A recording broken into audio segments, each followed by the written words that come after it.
Hi மக்களே, எங்கள் குலதெய்வ கோவிலில் இன்றைக்கி கும்பாபிஷேகம் பண்ணுறாங்க. அதுக்காக தான் நான் எங்கள் ஃபேமிலியிலேருந்து எல்லோரும் போயிட்டுருக்கோம்.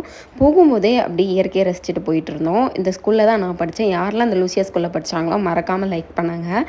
ஃபைனலாக நம்ம கோயிலுக்கும் வந்தாச்சு.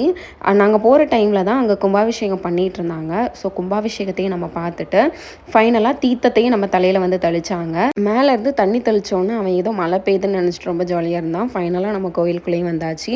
கோவிலில் இருந்து மிச்சம் இருந்த கலசம் எல்லாத்தையும் மற்ற சாமிக்கெலாம் அபிஷேகம் பண்ணணும் அப்படின்றதுக்காக எடுத்து போயிட்டுருந்தாங்க. எடுத்துகிட்டு ஃபைனலாக தேங்காமையும் அவங்களுக்கு தலை சுற்றி உடச்சிட்டு அபிஷேகம் பண்ண ஸ்டார்ட் பண்ணிட்டாங்க.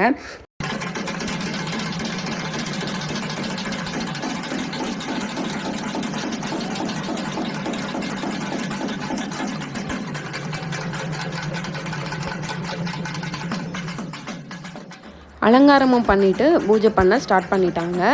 நாங்களும் சாமி கும்பிட்டுட்டு வீட்டுக்கு வந்துட்டோம். இந்த வீடியோ உங்களுக்கு பிடிச்சிருந்தா மறக்காமல் லைக் பண்ணுங்கள். தேங்க்யூ.